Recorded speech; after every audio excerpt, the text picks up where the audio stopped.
Recordemos que esta es la tercera sesión de una charla tributaria que venimos dando para los asociados de Comedal, ¿cierto? Donde está enfocado en ese nicho como tal, que son, la mayoría son médicos, ¿cierto? Por no decir que el 100% de las personas que nos vienen acompañando en esta charla son médicos, y el enfoque es sobre impuestos sobre la renta y complementarios de personas naturales no obligados a llevar contabilidad para el periodo gravable 2020.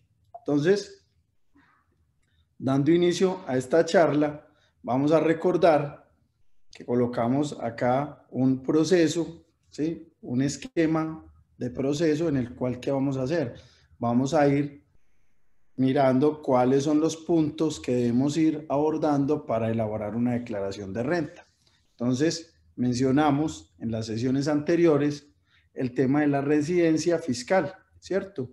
En el cual explicábamos la diferencia de ser residente y no residente, en el cual nos enfocamos en el residente fiscal. ¿Por qué? Pues porque la mayoría del público que nos acompaña es residente fiscal en Colombia, y por lo tanto mencionábamos que el residente debe tributar en el país todos sus ingresos y patrimonio de fuente nacional, extranjera, y debe tributar a través del formulario 210, que al declarar la renta como tal, todos los ingresos, se hace a través de un sistema cedular que tiene una tarifa marginal progresiva, ¿sí? Y que además de esto, si ese residente fiscal tiene bienes en el extranjero, si cumple unos topes que vamos a ver a continuación, estaría obligado a presentar otra declaración que se llama la declaración de activos en el exterior, cuyo vencimiento para presentar la declaración o plazo vence el mismo día que vence el plazo para presentar la declaración de renta. Entonces, en esa residencia, ¿qué se destaca? Se destaca en esta diapositiva como cuándo soy residente. Y se debe destacar que si estoy 183 días calendario en el país o más, me convierto en residente. ¿Listo? Entonces, y que no se toma del 1 de enero al 31 de diciembre, sino que se toma desde que ingreso al país. Es decir, que pues, si ingreso en agosto del 2019 y me quedo más de 183 días de manera continua o discontinua en los 365 días siguientes, me vuelvo residente fiscal, ¿cierto? O cuando me vuelvo residente fiscal, entonces ahí mencionábamos que cuando soy nacional y en el respectivo año o periodo gravable, ahí sí de 1 de enero a 31 de diciembre, cumplo uno de estos ítems que colocamos ahí. Listo. Entonces, una vez definimos que éramos residentes fiscal, dijimos, bueno, ¿cuándo estoy obligado a presentar una declaración de renta? ¿Y qué nos encontramos? Nos encontramos con el cumplimiento de unos topes monetarios. Entonces, informábamos que todos los responsables de IVA están obligados a presentar la declaración de renta, y también cuando la persona natural posee un patrimonio bruto, explicamos que el patrimonio bruto es lo que conocemos como el activo. Entonces, cuando el patrimonio bruto es superior a 160.232.000 pesos para esta declaración de renta del año 2020. O cuando obtuvimos ingresos en el mismo año 2020 superiores a 49.850.000. O cuando hicimos compras con tarjeta de crédito o compras con otro medio de pago superiores a 49.850.000 pesos. O si durante el año 2020 realizamos consignaciones, depósitos o inversiones financieras iguales o superiores a 49.850.000 pesos. Posterior a esto, pasamos a explicar cómo descargar la información exógena del portal de la DIAN, que se convierte en una ayuda para elaborar nuestra declaración de renta, donde informábamos que entrábamos a la página de la DIAN, www.dian.gov.co, dábamos clic en usuario registrado, donde nos marca la flechita y nos abre esta ventana. Acá me voy a detener para responder una de las preguntas que nos hicieron durante la semana Y la pregunta es la siguiente. Dice, el contador que me hace la declaración tiene la clave de la DIAN. Me gustaría cambiar la clave para consultar la declaración sugerida. ¿Es fácil o se debe llamar a la DIAN? ¿Sí? Entonces ahí la respuesta es la siguiente. Si usted, que es el contribuyente, no sabe la clave para ingresar al portal de la DIAN, pero ya la tiene generada, lo que debe hacer es darle un clic acá donde dice ha olvidado su contraseña. Cuando ustedes dan un clic en han olvidado su contraseña, pues le sale otra pantalla donde le dice que digite su número de documento. Después, ¿qué le va a hacer el portal de la DIAN? Le va a enviar al correo electrónico donde usted tiene registrado en el root. Recuerden que en el root hay que tener un correo electrónico. A ese correo electrónico que pues no creo que vaya a ser en este caso el correo del contador, porque el contador no va a colocar el correo de él en el root de otra persona, sino que el root, cuando se diligencia, se coloca es el correo electrónico del contribuyente, ¿cierto? Entonces, en ese caso, la DIAN le va a enviar de manera automática un link al correo de este contribuyente donde le va a decir que va a restablecer la contraseña. Entonces ya le van a dar un clic, él los lleva al portal de la DIAN y simplemente siguiendo pasos sencillos, pues de datos que ustedes mismos van a conocer, el sistema les deja acceder a la nueva contraseña, es decir, cambiar la contraseña. ¿Listo? Entonces vamos a continuar. Entonces acá mencionábamos que una vez se diligenciaran estos campos, que son pues muy sencillos, se elige acá tipo documento cédula de ciudadanía, se coloca a nombre propio, desplegando la pestañita, se coloca el número del documento y la contraseña, y al darle a ingresar les abre esta pantalla. En esta pantalla, en la parte de arriba dice consultar información exógena, le van a dar clic ahí donde está la letrica azul que dice información reportada por terceros. Al darle clic ahí, le sale esta pantallita. Ustedes eligen el año 2020 y le dan consultar. Y ahí ya les sale un archivo Excel con todos los movimientos que reportaron las personas que tuvieron transacciones con ustedes en el año 2020 que están obligadas a reportar. ¿Quiénes reportan? Reportan los bancos, reportan las empresas donde ustedes prestaron servicios, ya sea con un vínculo laboral o a través de unos honorarios, las agencias de arrendamientos. Todas estas empresas son las que le reportan a la DIAN esos movimientos. Entonces ustedes ahí van a tener una guía. Informamos que era una guía, es decir, las empresas se pueden equivocar, es decir, de manera involuntaria pueden cometer el error de reportar mal una cédula o algo y a ustedes o no les aparezca una información, digamos un ingreso que ustedes tuvieron, pero como no está reportado, ustedes pueden tender a caer en el error de no declararlo porque no está reportado. Eso es un error porque ustedes lo deben reportar. Ustedes deben reportar su realidad económica. Así esté o no esté en ese reporte de medios magnéticos. Porque ¿qué pasa? Pasa que la empresa después se da cuenta, corrige, pero no les va a informar a ustedes. Entonces, si ustedes no lo informaron, si ustedes no lo declararon, la DIAN después se va a dar cuenta que ustedes tuvieron un ingreso que no declararon y van a ser objeto de revisión. ¿Sí? Vamos a continuar. Después de hablar de esa obligatoriedad, llegamos a los plazos para declarar, en el cual presentamos el calendario tributario, donde ustedes deben coger los últimos 2 números del RUT, deben tomarlos como referencia e ir a este calendario. Entonces, digamos, en las 2 sesiones anteriores mencionábamos lo mismo. Mi RUT termina en 17, es decir, que mi obligación para presentar la declaración de renta, el plazo más bien para presentarlo vence el 23 de agosto. Así de esa misma manera, ustedes deben hacer el ejercicio para mirar cuándo se les va a vencer su declaración de renta. ¿Sí? Acá observamos que activos en el exterior, que es la declaración anual que mencionamos al inicio, también se presenta o se vence el plazo para presentarla el mismo día de la declaración de renta. Después pasamos a hablar de cómo se declaran las cuentas de patrimonio, ¿cierto? En la cual se destacaban primero la declaración de activos en el exterior, donde mencionábamos que se declaran cuando el activo tiene un valor patrimonial superior a 2.000 VT, que corresponde a 72.616.000 pesos, ¿sí? Si el valor es inferior, ustedes no están obligados a presentar la declaración de activos en el exterior. Esa declaración de activos en el exterior es informativa, ¿sí?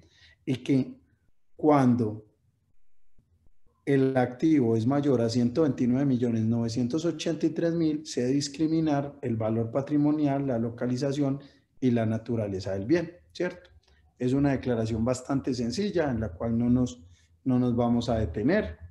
Simplemente estamos haciendo un recorderis de las dos sesiones anteriores. También hablamos de las medidas para combatir la evasión y el abuso de materia tributaria, donde se destaca que hay unos rangos en los cuales si se pasan de estos, es decir, si la omisión de activos e inclusión de pasivos inexistentes es mayor de 5.000 salarios mínimos y está entre 5.000 y 7.250, y ahí pueden ver los valores en pesos, se incurre en una sanción penal, ¿sí?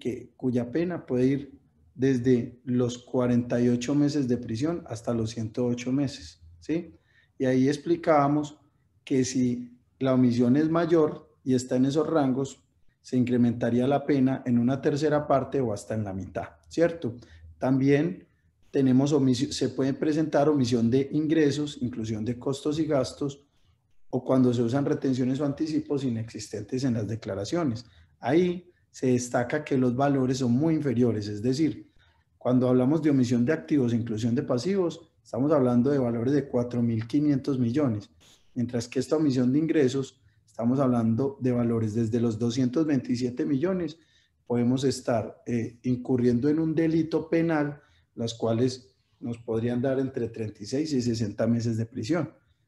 Y si se incrementan, como lo mencionamos en este cuadrito, pues se podría dar que se incremente la pena una tercera parte o hasta en la mitad. Y cuando se extingue la pena, se extingue cuando se presente y corrija la declaración y cuando se realicen los respectivos pagos de impuestos, sanciones, intereses y multas. También, continuando con las medidas para combatir la evasión y el abuso de materia tributaria, destacamos el tema de la venta de bienes inmuebles.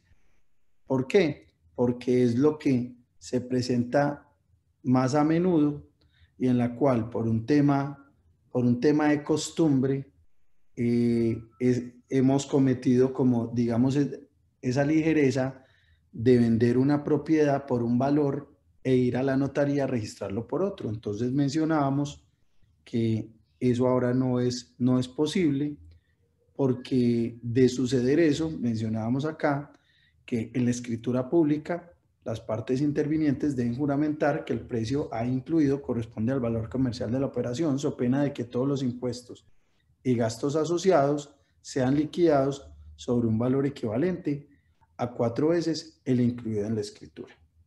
¿Sí? Entonces, continuando esto, nos fuimos a hablar del tema de costo fiscal y valor patrimonial de los bienes, donde detallamos cada uno de los rubros que iría en el patrimonio, pero en este resumen quiero detenerme en el tema de los inmuebles, también para contestar otra de las preguntas que nos hicieron. Entonces, acá mencionábamos que los bienes raíces se declaran por el mayor valor entre su costo fiscal y avalúo catastral. El costo fiscal es el valor de adquisición más mejoras, más contribuciones por valorización.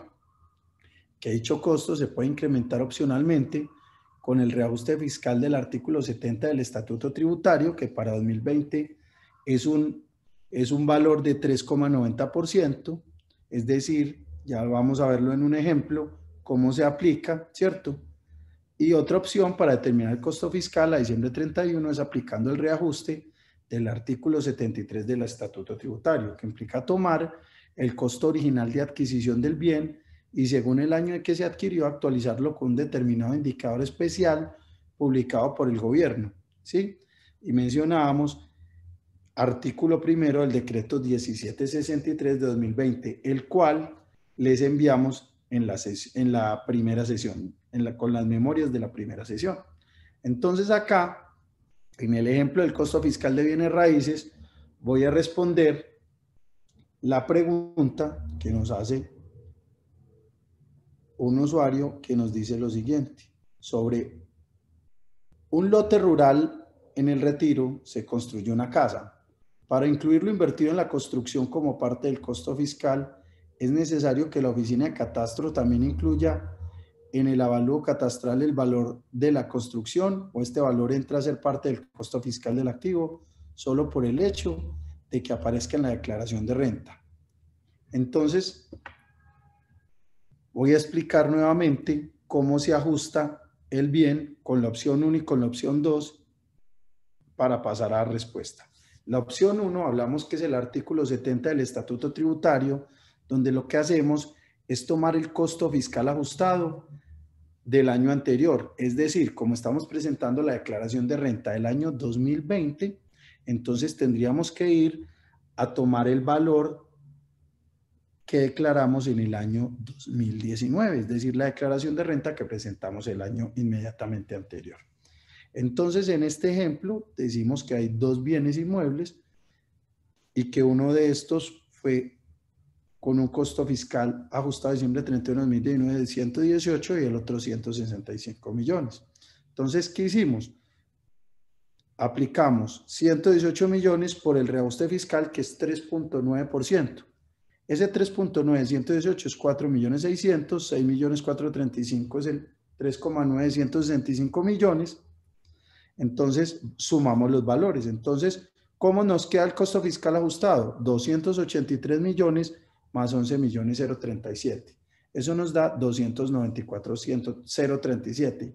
Y lo comparamos contra el avalúo catastral de 2020. ¿Y dónde aparece eso? Está en la factura del impuesto predial, ¿cierto? Cuando les llega el impuesto predial, ahí tienen el avalúo catastral y tienen la participación que tienen ustedes en el avalúo, la participación de la propiedad.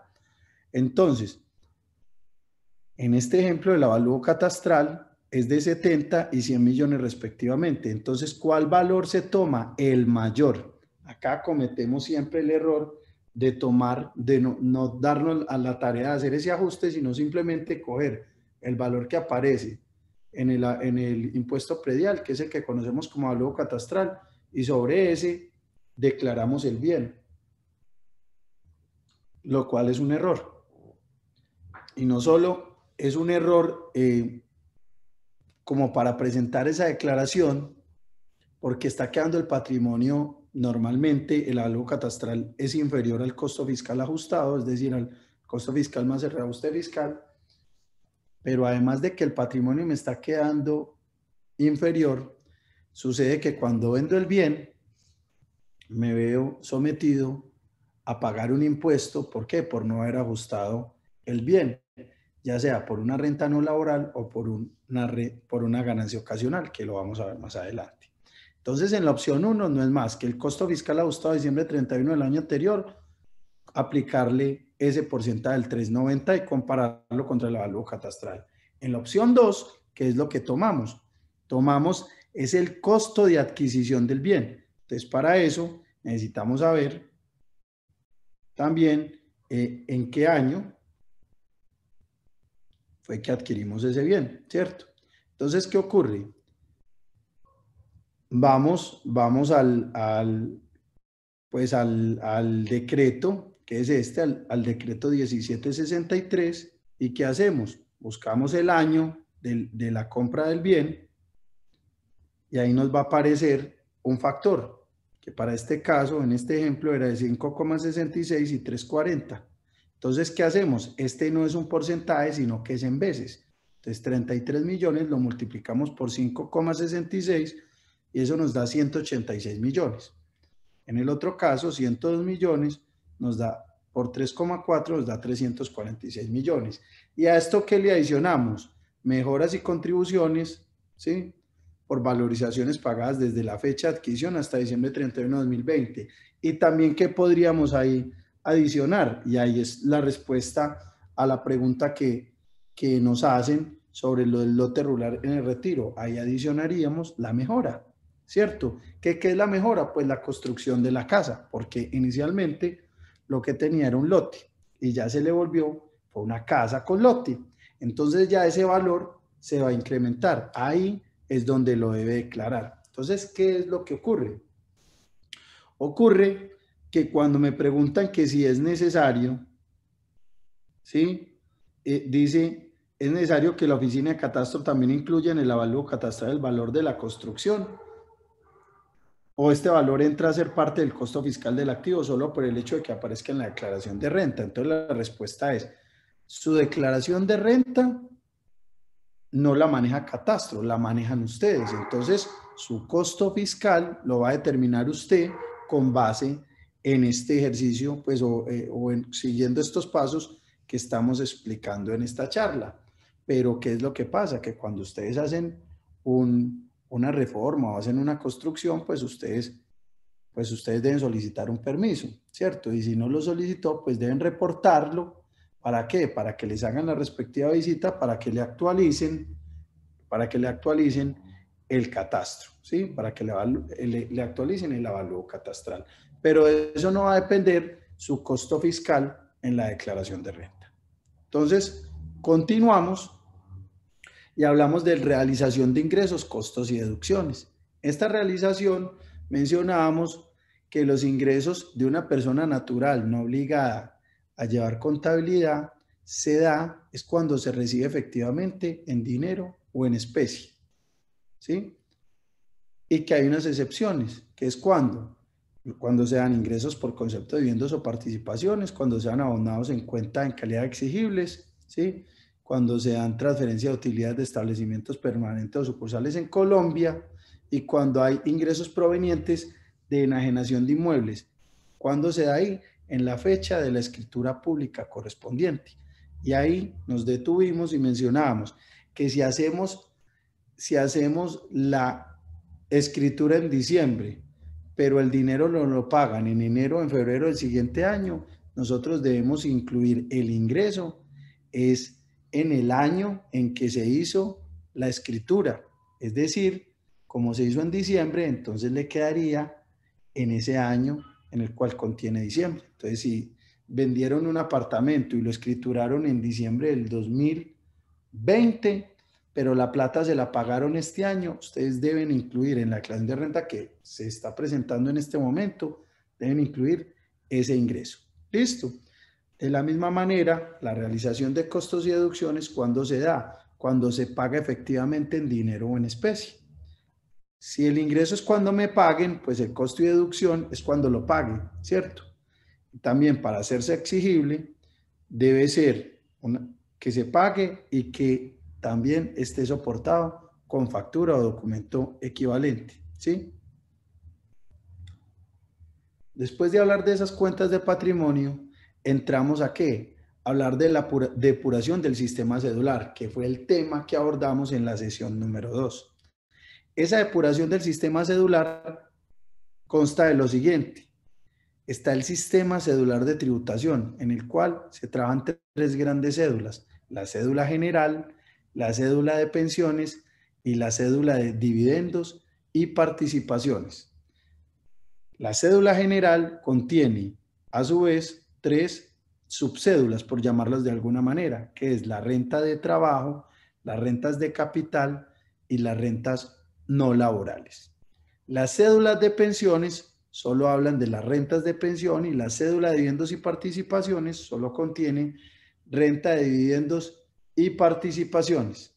Entonces, hablamos de la cédula general en la cual contiene rentas de trabajo, de capital y no laborales, en las cuales las rentas de trabajo son los salarios, comisiones, prestaciones sociales, viáticos, gastos de representación, honorarios, emolumentos eclesiásticos, compensaciones y servicios personales.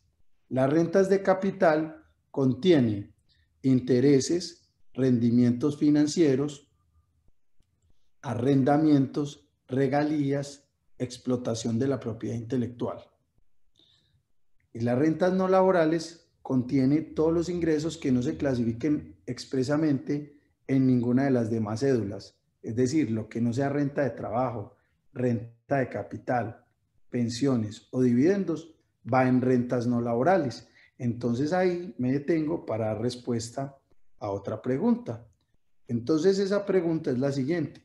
Las condonaciones como periodo de gracia en los créditos y auxilios a raíz de la pandemia que nos hizo la cooperativa, ¿en qué cédula se deben colocar? Y la respuesta es en rentas no laborales. ¿Listo? Acá, continuando, como ya vamos a entrar a la depuración de la cédula, voy a responder una pregunta que nos hacían, que decía, quiero saber que si siendo médico me conviene cambiar el RUT a renta de capital. ¿Qué ventajas tiene? Ya que algún conferencista en otra charla lo aconsejó. Muchas gracias. Entonces, la respuesta es la siguiente. En el RUT, les voy a mostrar, me voy a salir un segundo de esta presentación para pasar a un RUT. Ustedes ahí están viendo el RUT. Sí, señor, estamos viendo el RUT. En el RUT, acá tenemos algo que dice actividad económica. Entonces vemos actividad principal, actividad secundaria, y hay otros dos cajoncitos donde dice otras actividades, dice 1 y 2. ¿Qué quiere decir esto? Quiere decir, en la actividad principal debemos tenerla nosotros en el RUT, es que la que generamos los mayores ingresos en el año, o sea, lo que consideramos nosotros y llamamos ingresos operacionales, ¿cierto? Si usted, me refiero a la persona que hace la pregunta, es médico, pero usted no ejerce la medicina, usted no trabaja en este momento con nada relacionado con medicina, sino que usted es rentista de capital, su actividad principal no es ser médico, su actividad principal es rentista de capital. Pero si usted genera ingresos por la actividad médica y esa es su actividad principal, en actividad principal usted debe colocar su actividad económica de servicios de medicina, ¿cierto? Y en la secundaria, rentas de capital. Y si tiene otros ingresos, tiene otras dos oportunidades acá en otras actividades de colocar otras dos actividades económicas, ¿sí? Entonces, respecto a la pregunta, acá vuelvo nuevamente a la presentación. Respecto a la pregunta si le conviene o no le conviene, la respuesta es, pues más que una conveniencia, usted debe colocar la actividad principal, es la de su mayor ingreso, o sea, la de su ingreso operacional. Entonces, ¿qué ocurre? Resulta que es que con el sistema cedular, o sea, con el sistema de tributación que tenemos ahora, no importa qué profesión tengamos, sino que ¿qué es lo que debemos hacer? Colocar cada ingreso en el cajoncito que le corresponde. Y me devuelvo acá una diapositiva para explicarlo. Si usted es médico, ¿cierto? Y tiene ingresos por rentas de trabajo, donde explicábamos que las rentas de trabajo son salarios, comisiones y todo esto que mencionamos acá, incluyendo honorarios. Entonces usted, todo lo que obtiene por renta de trabajo lo va a declarar en rentas de trabajo. Pero si también tiene rentas de capital, el ingreso de rentas de capital lo va a declarar en rentas de capital. Y si además vende ganado o vende aguacates, por poner un ejemplo, o vende mercancía o vende propiedades, si ese es su negocio también, eso lo tiene que declarar en rentas no laborales. Y si además de eso es pensionado, pues el ingreso de la pensión lo debe declarar en rentas de pensión.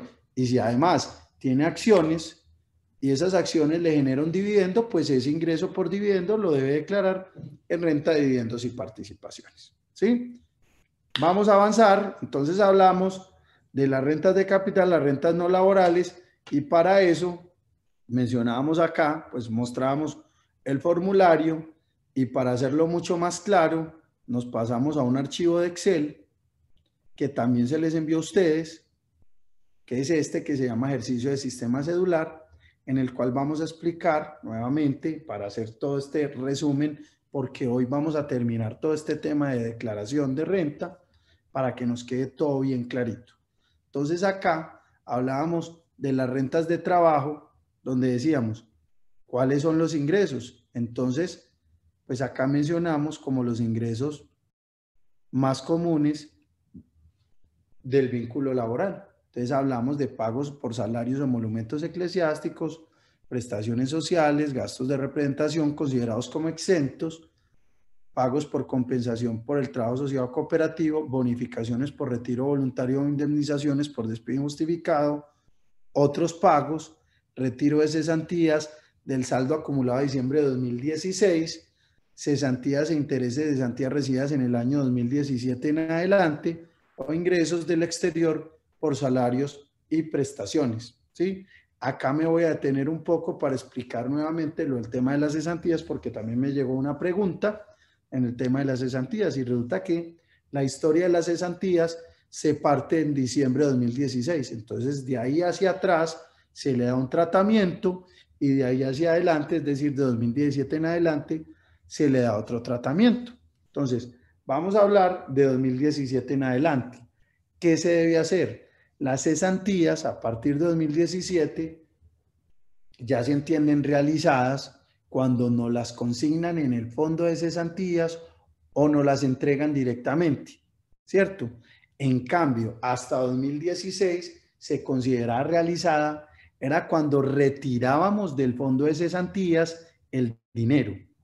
Mientras estuviera el dinero en el fondo de cesantías, no lo declarábamos. Pero en el 2017, que empezó todo el sistema cedular, con la norma de la época, pues ahí fue donde cambiaron todo este tema de cesantías. Y en ese año se empezó a dar que se incrementó el impuesto de muchas personas porque era un ingreso que antes no se declaraba y ahora se declara, ¿cierto? Entonces, ¿qué ocurre? En el patrimonio debemos declarar hoy las cesantías que nos consignan en el fondo de cesantías de 2017 hacia adelante y que no hemos retirado. ¿Por qué? Porque como declaramos el ingreso, entonces digamos, cada año venimos declarando ese ingreso, en cambio de 2016 hacia atrás no se declaraba, entonces como no se declaraba sino hasta que se retiraba, eso todavía no se declara ni en el patrimonio, lo de 2016 hacia atrás, ni se declara en el patrimonio, ni se declara en el ingreso. De 2016 hacia atrás se declara cuando lo retire del fondo, ¿cierto? Pero como de 2017 hacia adelante, cada año viene declarando la del año que recibe, sea en el fondo de cesantías, o sea que se la entreguen directamente a usted, usted declara el ingreso y si no la ha retirado, es decir, que está en el fondo de cesantías, la debe declarar en el patrimonio. De manera que cuando retire el dinero del fondo de cesantías, de las cesantías que le consignaron de 2017, 18, 19 y 20 en este caso, usted ya no tiene que hacer nada, ya no tiene que declarar nada, porque es como si tuviera el dinero en un banco que se llama fondo de cesantías. Listo, por esa razón es que deben declarar esas cesantías así. Entonces, en este ejemplo, teníamos que esta persona tuvo unos ingresos brutos de 271 millones de pesos. De esos ingresos, la pregunta es, ¿qué me puedo restar? Entonces resulta que se puede restar en las rentas de trabajo algo que se llama ingresos no constitutivos de renta ni ganancia ocasional, en los cuales, ¿cuáles son los más conocidos? El aporte obligatorio a salud, el aporte obligatorio a pensión, las cotizaciones voluntarias al fondo de pensiones obligatorias, con un tope que es el 25% del ingreso laboral o tributario ilimitado a 2.500 VT, ¿cierto? Entonces, esta persona tuvo este aporte a salud, este aporte a pensión y este aporte a fondos de pensión obligatorias. Acá también en otros, digamos uno que se destaca, es el de los famosos vales o bonos, digamos Sodexo o Big Pass, que dan al trabajador por alimentación, en el cual les mencionábamos en las presentaciones anteriores que tienen unos topes. En este caso, esta persona entonces se resta estos 23 millones de pesos, ¿sí? No tuvo honorarios,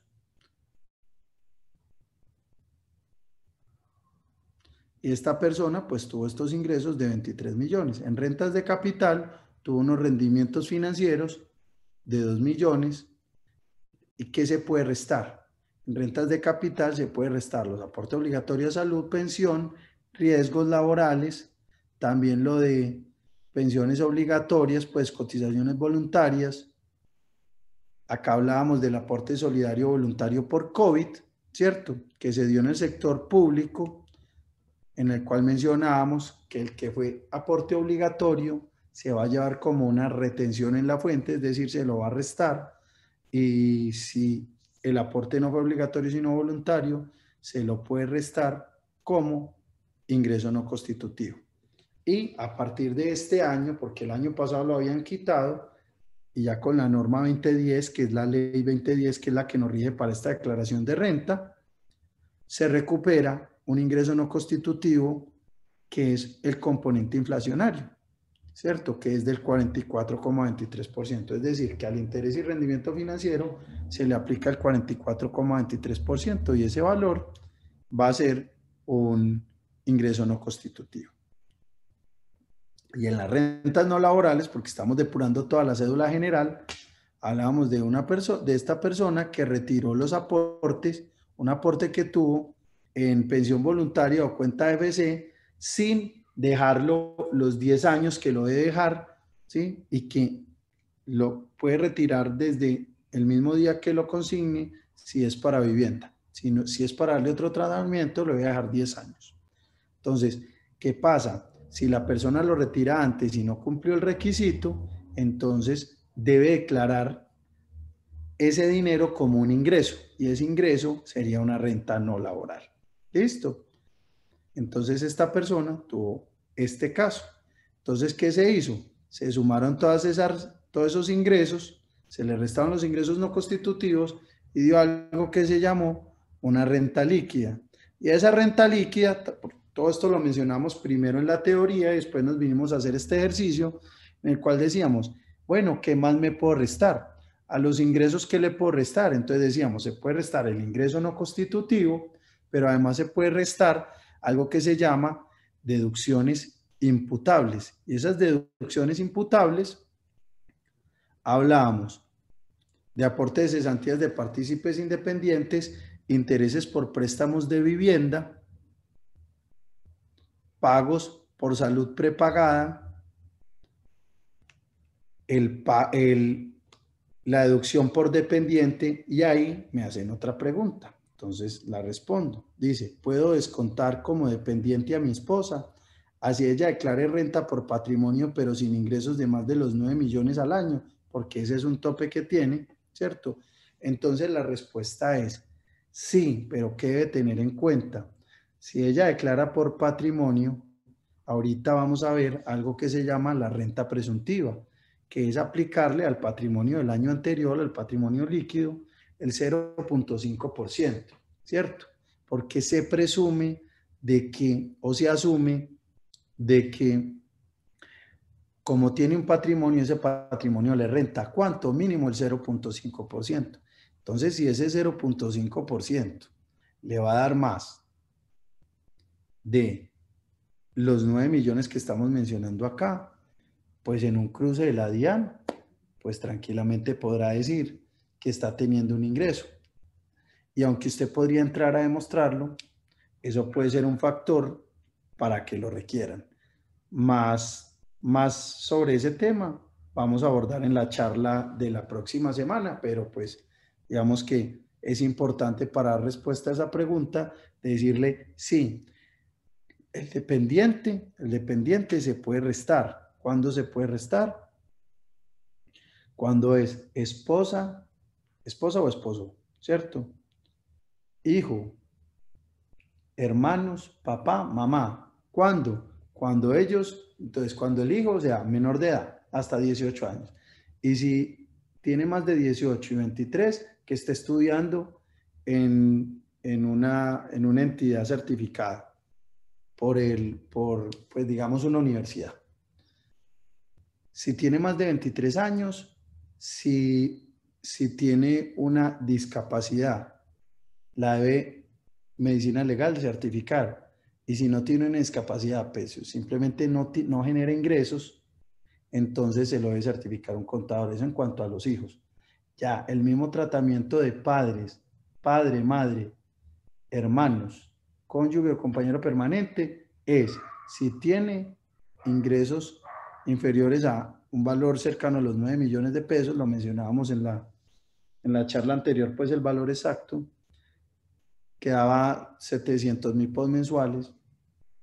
Si tiene un ingreso inferior a ese y usted realmente ve por esa persona, entonces se lo puede restar como dependiente. Entonces, en ese caso, si la pregunta va enfocada a que la persona no tiene ingresos, pues en ninguna parte de la norma habla de si la persona tiene patrimonio. Entonces, sí se lo podría restar.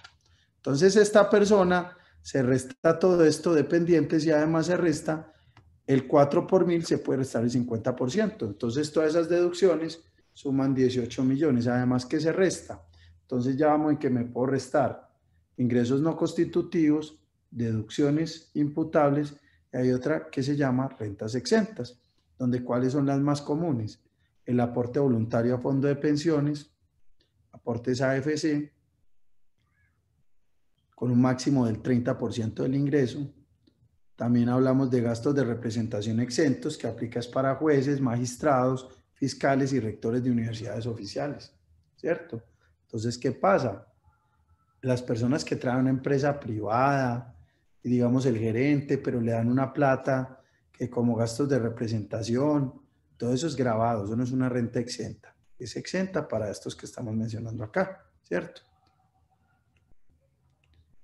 Y acá también como renta exenta está retiro de cesantías acumuladas a 2016 y de 2017 en adelante con unos topes, ¿cierto? Que lo mencionamos en la charla anterior. Entonces, esta persona, ¿qué se puede restar? 81 millones de pesos. Entonces, además, como es un empleado, se puede restar el 25%, que en este caso, después de hacer una depuración, que la explicamos pues al detalle la semana pasada, pues esta persona se puede restar 37 millones más. Entonces, ¿cuánto le haría todo esto? 118 millones. ¿Y cuánto es lo que se podría restar? Entonces dice acá que hasta acá se quiere restar 136 millones. Pero resulta que el límite máximo es 102 millones 728. ¿Por qué? Porque no puede pasar del 40% del ingreso bruto menos los ingresos no constitutivos. Lo que les da eso se llama la renta líquida. Eso le aplican el 40% y de ahí no se puede pasar. Entonces, en este ejemplo, la persona quiere restarse 136 millones, pero lo máximo que se puede restar es 102 millones. Así tenga más aporte a AFC o pensión voluntaria, igual no se podría restar más. Entonces, ¿qué pasa? Esta persona le da una renta líquida de 154 millones. Entonces explicábamos, que ese fue el final de la charla de la sesión anterior, explicábamos con dividendos. Y era que estos 154 millones que da la renta líquida se divide por el valor de la VT, donde explicábamos que la VT son, para esta declaración, 35.607 pesos. Entonces, 154 dividido la VT nos da 4.327 VT. ¿Y qué hacíamos?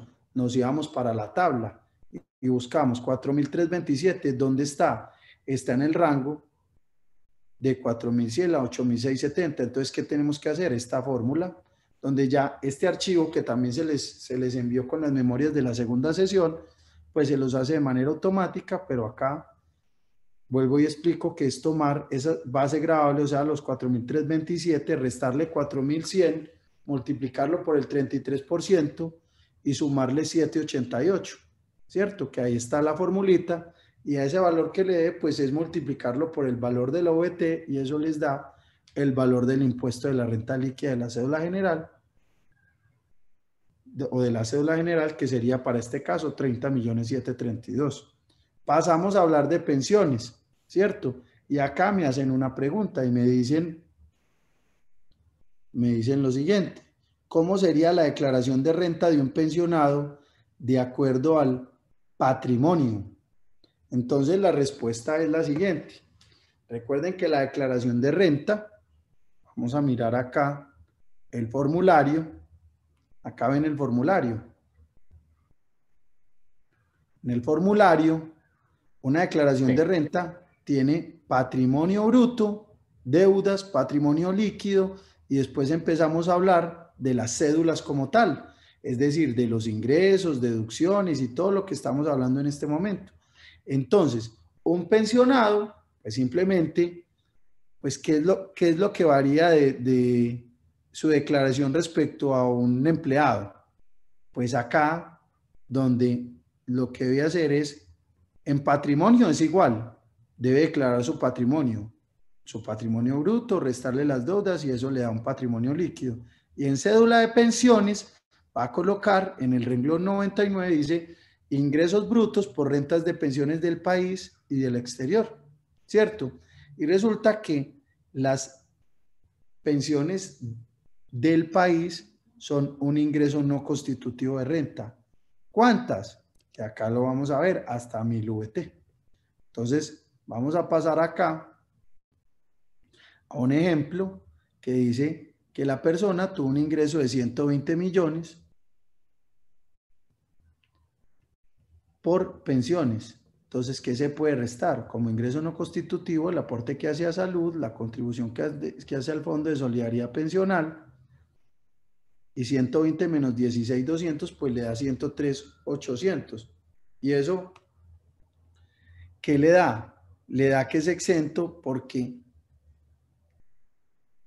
1000 VT mensuales es lo que se puede restar como ingreso no constitutivo. Y esos 1000 VT, ¿cuánto es? Estamos hablando 1000 por VT, estamos hablando de las pensiones de hasta 35.607.000 por mes, no del año, por mes. Entonces, esta persona que tiene una pensión de 120 millones en el año, es decir, que tuvo 10 millones mensuales de pensión, no va a pagar impuestos por concepto de pensión.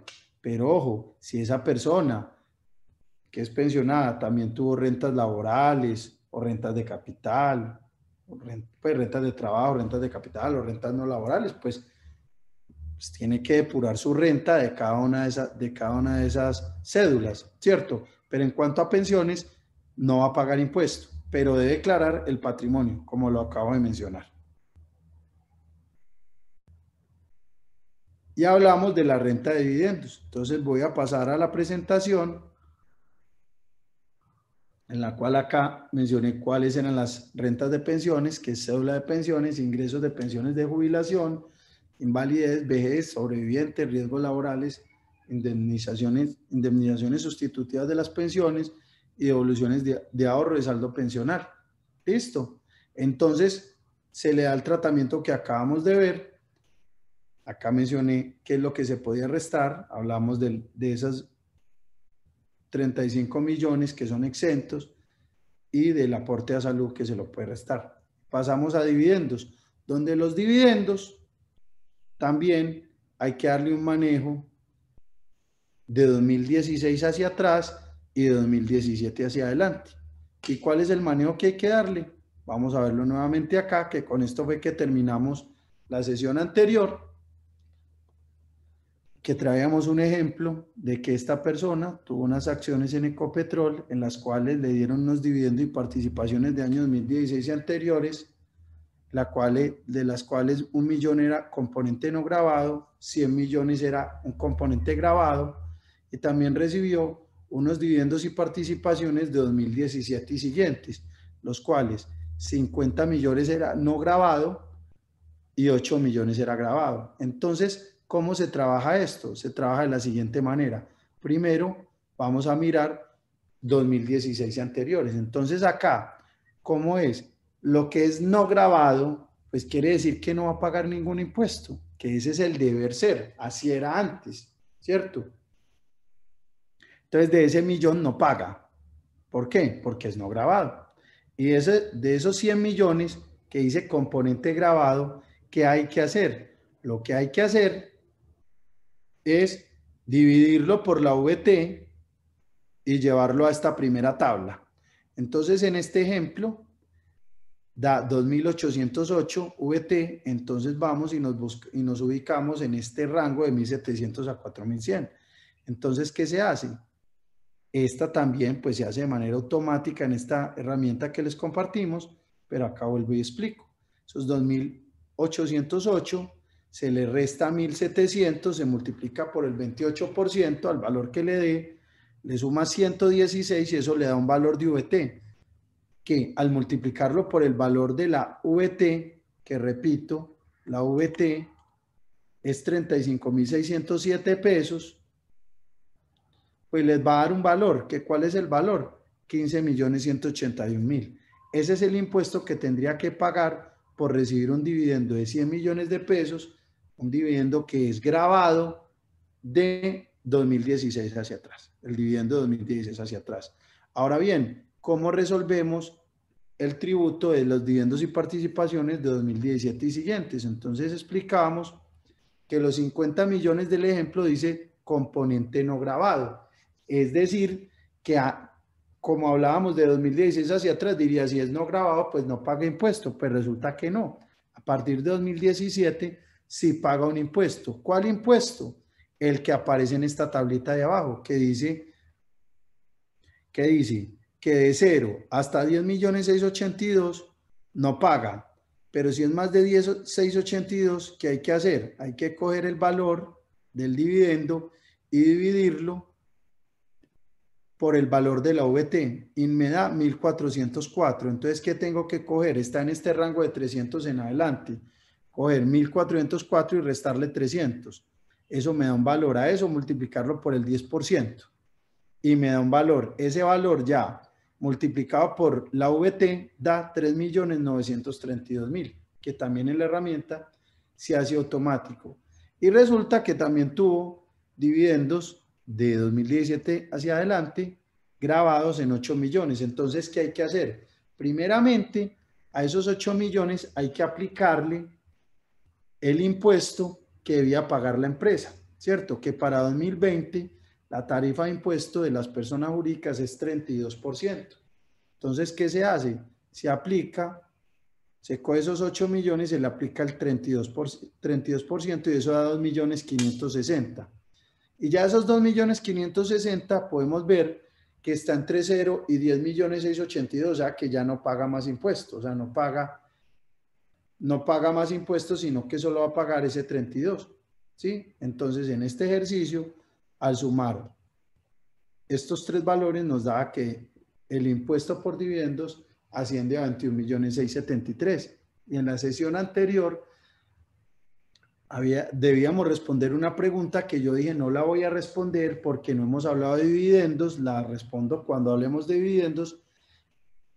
Y la pregunta era que cómo declaraba en el patrimonio esos dividendos.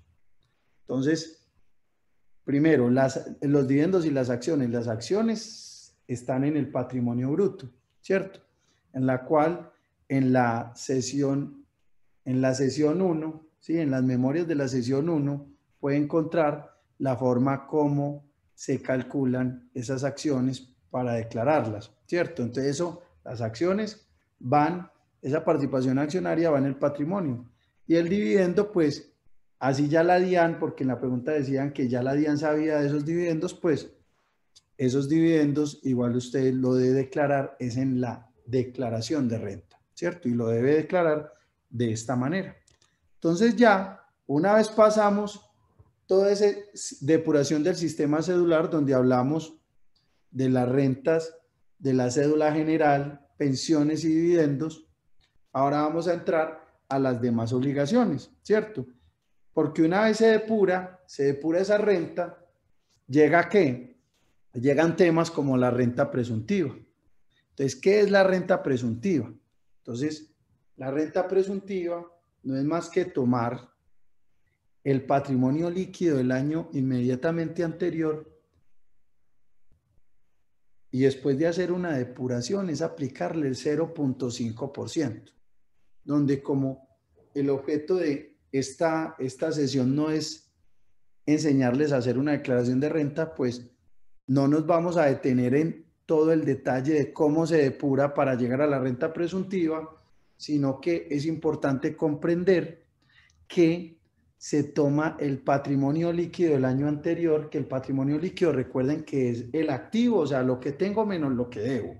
Ese es el patrimonio líquido de la declaración de renta del año anterior. Y a ese patrimonio líquido, ¿qué vamos a hacer? Le vamos a aplicar el 0.5%. Entonces eso nos da un valor. Y ese valor lo tenemos que confrontar contra la renta líquida, o sea, lo que acabamos de ver en el Excel. Me devuelvo acá, cuando hablábamos acá de la renta líquida, que era en la cual nos íbamos a mirar lo del tema de los impuestos. Entonces, ¿por cuál declaramos? Por el valor, por el mayor valor, o la renta presuntiva o la renta líquida. Entonces, por eso yo mencionaba ahora de la esposa que no tiene ingresos, pero que declara por patrimonio. Pues si ese patrimonio es de 1.000 millones de pesos, entonces el 0.5% de 1.000 millones de pesos, pues les va a dar, acá vamos a hacer la cuenta,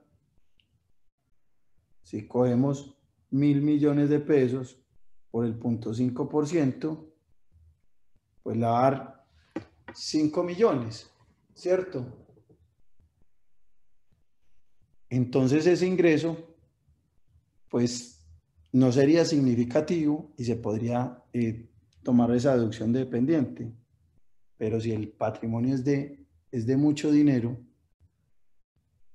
pues sí le va a dar. A ver, el de 1.000 millones, el 10% es 100 millones, el 1% es 10 millones, el 0.5 es 5 millones. Entonces, ¿qué hay que tener en cuenta acá en el tema de la renta presuntiva? Es que si yo tengo ingresos, una vez los depure, debo confrontar esa renta líquida contra lo que me dé la renta presuntiva. Y, y tomar el mayor valor para pagar los impuestos. Donde normalmente, si no tengo un patrimonio muy grande y tengo ingresos, pues normalmente no se paga el impuesto por renta presuntiva. Entonces, ¿qué pasó? La ley 2010 de 2019, que es la que está vigente en este momento, empezó a desmontar progresivamente el porcentaje de la renta presuntiva. Entonces, el año pasado calculábamos la renta presuntiva con el 1.5%. Resulta que ahora, para este año 2020, ya se aplica, es el 0.5%. Y como esa norma está vigente, ¿qué dice la norma? Esa ley dice que a partir de 2021 y siguientes ya no hay renta presuntiva, porque se aplicaría el 0%. Entonces, pues, no tendría ningún sentido. ¿Listo? Pasamos a la renta por comparación patrimonial. Entonces decimos acá, se compara el patrimonio líquido del año anterior con el patrimonio líquido del periodo a declarar. Si el incremento es superior al de la depuración, dicho incremento se convierte en renta líquida gravable y se incluye en la cédula general en la subcédula de rentas no laborales. Esto, hay un ejemplo para todo esto, pero lo quiero explicar de una manera muy sencilla. ¿Qué es lo que pasa? Resulta que si ustedes comienzan el año con un patrimonio de 1.000 millones de pesos, por poner un ejemplo,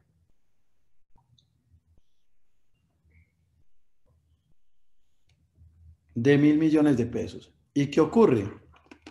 Que ustedes, sus ingresos fueron 200 millones. ¿Cuánto sería lo máximo que debería crecer ese patrimonio? Imaginen que al final del año ustedes terminan con un patrimonio de 2.000 millones. Sabiendo que empezaron con 1.000, obtuvieron ingresos por 200 y listo, tuvieron unas valorizaciones y eso. Pero tendrían que explicar cómo hicieron para llegar hasta 2.000 millones. Entonces, ¿cuándo sucede eso? Normalmente, cuando en la declaración anterior habíamos omitido algún activo. Entonces, cuando omitimos un activo, ¿qué pasa? Que se nos crece ese patrimonio cuando lo colocamos en el periodo siguiente. En el ejemplo, digamos, en este año. Entonces, cuando se hace el cálculo de tomar el patrimonio del año anterior, ¿cierto? Y sumarle lo que nos ganamos en este año. sumarle las valorizaciones, ya lo vamos a ver en un ejemplo en Excel, y le restamos el patrimonio líquido de este año, pues eso, si nos da un valor por explicar, ese valor que da por explicar, la única forma de explicar es pagando impuestos sobre él. Entonces hay que declararlo, ¿cierto? Ya enseguida, en un Excel lo vamos a explicar de una manera mucho más sencilla. Pasemos a él de una vez. Entonces acá, se los vamos a enviar con las memorias mañana, les vamos a enviar este archivo. Entonces dice acá, conciliación patrimonial. Entonces, ¿qué tendríamos? Tendríamos un patrimonio líquido del año pasado, del año anterior, que para este caso, digamos que sean 439 millones, ¿cierto? Y a esto que le incrementamos, pues lo que llamamos incrementos teóricos generalmente son las valorizaciones, ¿cierto? Entonces, esas valorizaciones nos dan una cifra, ¿cierto? Y resulta que esta persona también tuvo unos ingresos no grabados, entonces como son no grabados, pues digamos que es un ingreso, pero no paga impuesto de él. Y además tuvo unas ganancias ocasionales. Entonces, esta persona a esos 439 millones, pues le va a ir sumando esto. ¿Y qué le va a sumar también? Lo que llamamos rentas líquidas declaradas, que no es más que lo que nos ganamos durante el año, ¿cierto? O sea, los ingresos menos lo que nos restábamos de ingresos no constitutivos, deducciones, ¿cierto? Entonces esto nos dio un valor, 160 millones. Y además nos vamos a restar algo que se llama unas donaciones, porque esta persona en este ejemplo recibió unas donaciones de 50 millones y recibió, o más que recibió, se gastó 15 millones, que no son deducibles de renta, pero se los gastó. Entonces uno dirá, bueno, esta persona empezó con 439 millones y mire acá, terminó con 1.347 millones. ¿Cómo hizo? Si mire que la renta líquida son 160 millones. Entonces acá uno simplemente hace un cálculo donde dice, tome esos 439 millones y súmele todos estos rubros de valorización más más todas estas rentas líquidas, réstele las donaciones y el dinero que se gastó, y ese patrimonio no debería ser superior a 620 millones. Resulta que está por 1.300 millones. Entonces, ¿qué pasa ahí? Que hay una diferencia de 726 millones. Entonces, ¿qué le van a decir? Venga, explíqueme dónde salió eso. Entonces, acá le colocamos una nota que dice, esa cifra, o sea, estos 726, debe quedar en ceros o ser una cifra negativa. ¿Por qué? Porque se parte del hecho de que de lo que yo me gano, una parte me gasto, ¿cierto? Entonces, si yo me gano 200 millones y tengo un patrimonio de 1.000 y tuve unas valorizaciones de 100 millones, entonces sería 1.000 más 100, 1.100 más 200, 1.300. Y digamos que yo termino el patrimonio este año, pues, o sea, al final del año, de 1.150, es decir, se incrementó 150, tendría sentido, porque entrada se incrementó 100 en valorizaciones y de los 200 que facturé o pues que me gané por la renta que sea, pues me gasté 150 en todo lo que necesitaba gastarme y capitalicé 50, ¿cierto?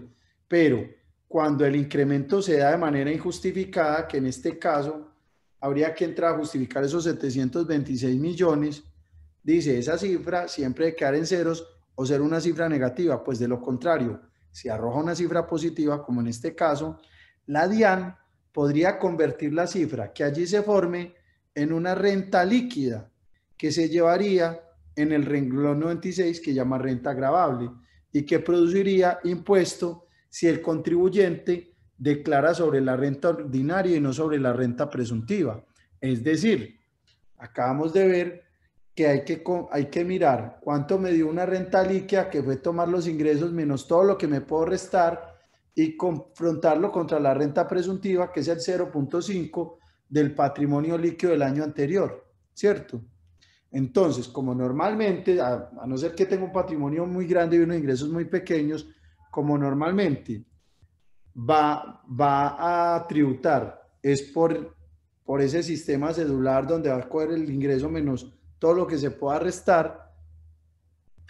¿Qué le va a pasar? Que estos 726 millones de este ejercicio, de este ejemplo, los va a tener que sumar en la renta líquida que va a pagar impuestos. Es decir, que si la renta líquida le da 100 millones y ese es el que llevó a la tabla, ya tiene que coger 100 millones más 726 y llevarlo a la tabla, ¿cierto? Lo cual, pues, resulta muy oneroso. ¿Por qué? Porque además, recordemos que la tabla, ¿sí?, marginal o impositiva, mire que va creciendo. 0, 19, 28, 33, 35, 37, 39. ¿Qué quiere decir esto? Que el que más gana, más paga porcentualmente o marginalmente acá, pues en este caso, ¿cierto? Entonces, ojo con la comparación patrimonial. Eso es súper importante tenerlo en cuenta. Hay personas que no lo tienen en cuenta. Entiendo que ustedes no hacen sus declaraciones de renta, que ustedes delegan esa función en un contador pues que eligen ustedes. Pues ahí el parroquial elijan bien la persona que les va a hacer su declaración de renta, porque esa persona no es la que la firman son ustedes, ¿cierto? Entonces, esa persona debe tener en cuenta esa justificación patrimonial e informarle a ustedes cuando les hace la declaración de renta, decirle, venga, acá hay un patrimonio que usted no ha justificado. ¿Y qué puede pasar? Que a ustedes se les olvidó pasar una deuda, pasar una obligación, ¿cierto? Eso puede pasar también. Cuando el valor le da positivo, cuando el valor le da negativo, que sería el mundo ideal, pues también puede pasar de que su patrimonio creció muy poquito. Entonces una persona que tuvo ingresos, que tuvo un patrimonio de 1.000 millones y tuvo ingresos de 200 millones y su patrimonio se incrementó 10 millones. Entonces la pregunta es, ¿se gastó los 190 millones? Y la respuesta es sí, sí me los gasté, perfecto, ¿cierto? Pero de pronto cuando uno hace esa pregunta, a mí me sucede a diario, me pasa mucho, mucho, y no es por ser exagerado, sino que me pasa mucho, empiezan, ay, no, vení, ¿verdad que yo presté una plata?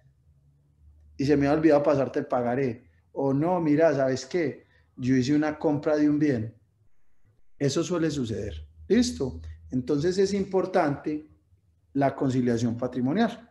Entonces, después de la conciliación patrimonial, ¿qué vamos a pasar? Vamos a pasar al tema de ganancias ocasionales, ¿cierto? Que lo veníamos mencionando desde la sesión anterior.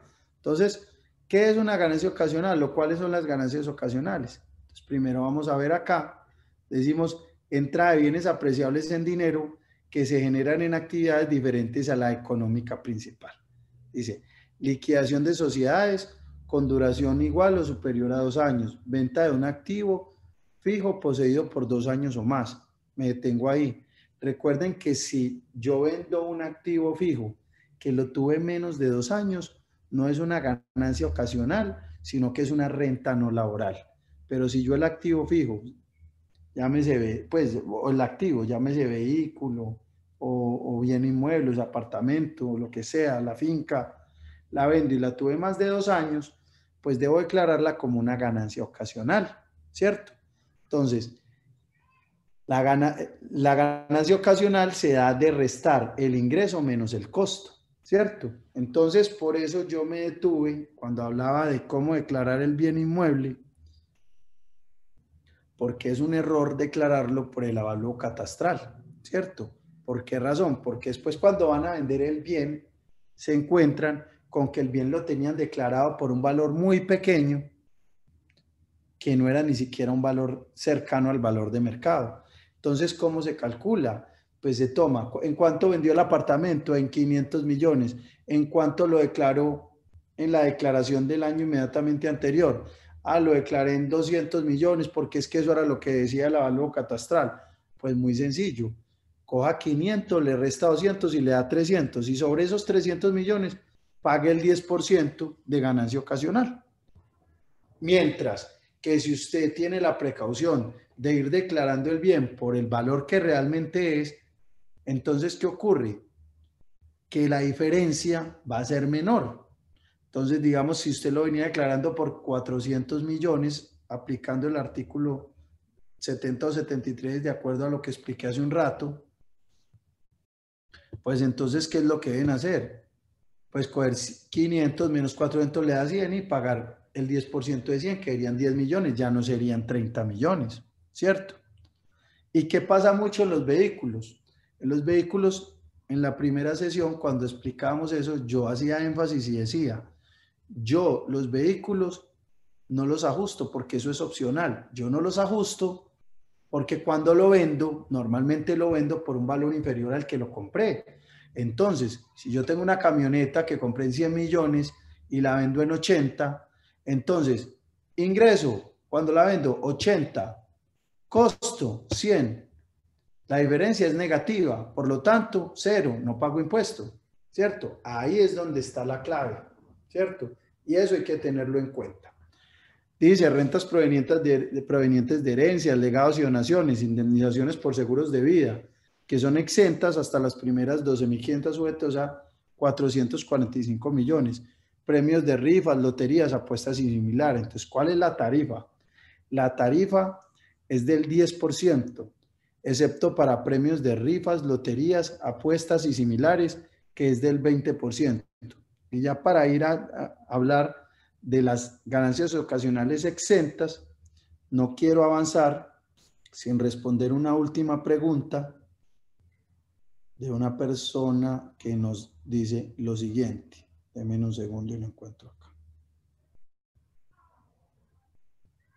Mientras tanto, Alex, Sí. quiero recordarle a nuestros asociados que en el espacio del chat les he enviado el archivo de Excel que trabajamos en el taller anterior y que nos lo recordó Alex hace unos momentos, ya que a algunos asociados no les permitía abrir. Entonces, se los envié nuevamente por este medio para que por favor también en el espacio del chat, aquellos asociados que no pueden abrirlo, que tienen dificultades, para que me lo hagan saber y ya pues se los puedo enviar en otro tipo de formato.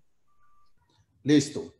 Entonces dice, si una persona posee dos propiedades, una en la ciudad y otra en un pueblo, San Carlos, viven unos días allá y otros en la ciudad, tiene que asumir una como arrendada o justificar uso de las dos viviendas. La respuesta es no, usted no tiene que inventarse el ingreso. Es decir, si usted tiene dos casas y en las dos casas usted las habita, pues esas son sus casas, ¿cierto? Uno no se tiene que inventar el ingreso, pero lo que sí es que la renta presuntiva o sea, sí, o sea, la renta presuntiva va sobre el 0.5 del patrimonio líquido, que en una de esas depuraciones está que uno le resta un valor de la casa habitación. Entonces usted le va a restar el valor de la casa habitación, que es la que más frecuenta, pero a eso igual para renta presuntiva es el 0.5%, pero insisto, no es que usted va a pagar impuesto por eso. Usted simplemente cuando llega el valor de esa renta presuntiva lo compara contra la renta líquida que hizo a depurar los ingresos, menos todo lo que se pudo restar, y si la renta presuntiva es inferior, pues simplemente hace caso omiso y sigue su vida, o sea, sigue pagando impuestos sobre la renta líquida ordinaria, o sea, lo que viene depurando. Listo, entonces continuamos acá con las ganancias ocasionales. Entonces resulta que ustedes me preguntan, venga, ¿y yo qué me puedo restar en una ganancia ocasional? Y la respuesta es, usted se puede restar el costo del bien que vende, como lo acabo de mencionar, pero también hay unas ganancias ocasionales que son exentas. ¿Cuáles son? Y las traemos acá. Dice, el equivalente a las primeras 7.700 VT. Ahí está el valor en pesos actualizado para el periodo grabable 2020. Del valor del valor de un inmueble de vivienda urbana de propiedad del causante. O el equivalente a las primeras 7.700 VT de un inmueble rural de propiedad del causante, independientemente de que dicho inmueble haya estado destinado a vivienda o explotación económica. Esta exención no es aplicable a las casas, quintas o fincas de recreo. el equivalente a las primeras 3.490 VTs del valor de las asignaciones que por concepto de porción conyugal o de herencia o legado reciba el cónyuge, superstay y cada uno de los herederos o legatarios según el caso.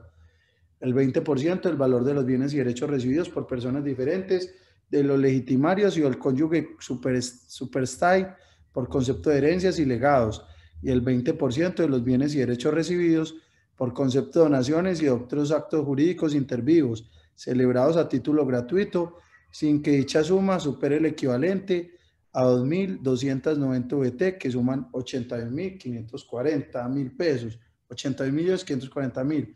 Igualmente están exentos libros, ropas y utensilios de uso personal y mobiliario de la casa del causante, ¿cierto? Entonces, ¿qué pasa? La semana pasada recibí una llamada de una persona que me decía que le iban a donar 500 millones de pesos, que qué manejo tributario le debía dar. Entonces resulta que esos 500 millones, ¿qué se puede restar? Se puede restar hasta el 20% sin pasar de 81.540. El 20% de 500 millones es 100 millones, pues no se puede restar 100, sino 81.540. Entonces a 500 le resta 81.540 de la diferencia, le aplica el 10% porque eso es una ganancia ocasional. Listo. Lo mismo ocurre con cualquiera de estos que acabamos de mencionar, pues no es más que tomar el valor y restárselo a la ganancia ocasional como tal, ¿cierto? Y la diferencia, pues al ingreso por ganancia ocasional. Y la diferencia, aplicarle el 10%.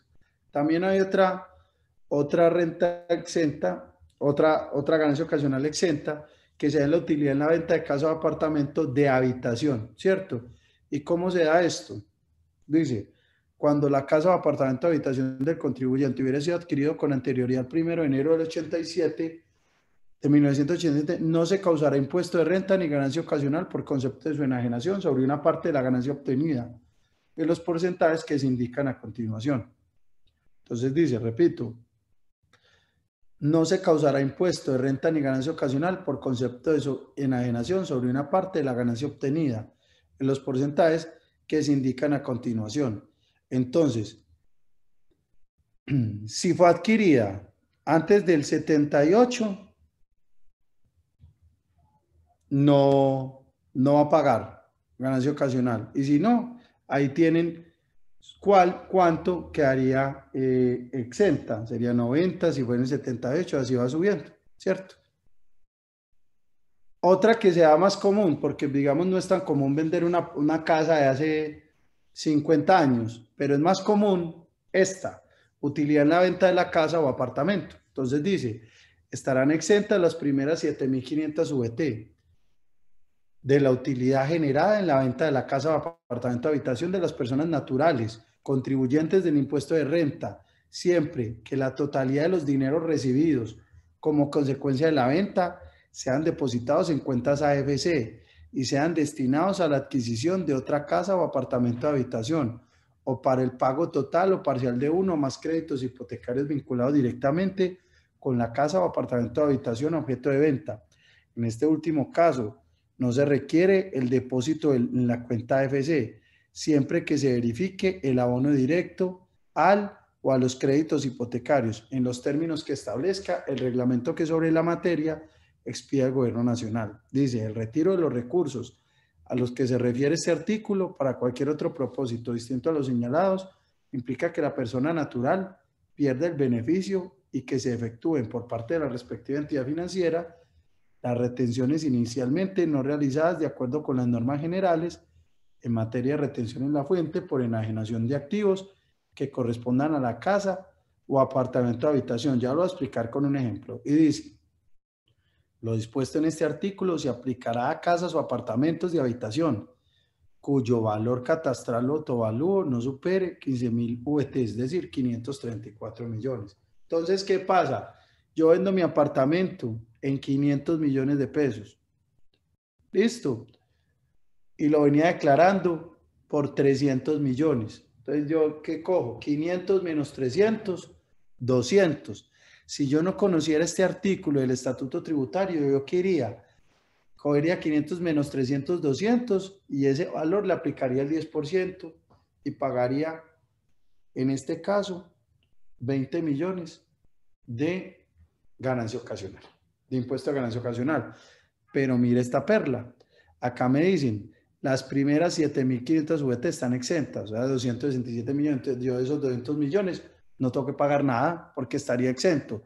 Pero para ganarme esa exención, ¿qué tengo que hacer? La fácil, que la plata que le van a consignar de la venta del apartamento se la transfiera directamente a una cuenta FC. Esa es la fácil, ¿cierto? Porque resulta que yo vendí el apartamento en 500 millones para comprarme uno de 600 millones.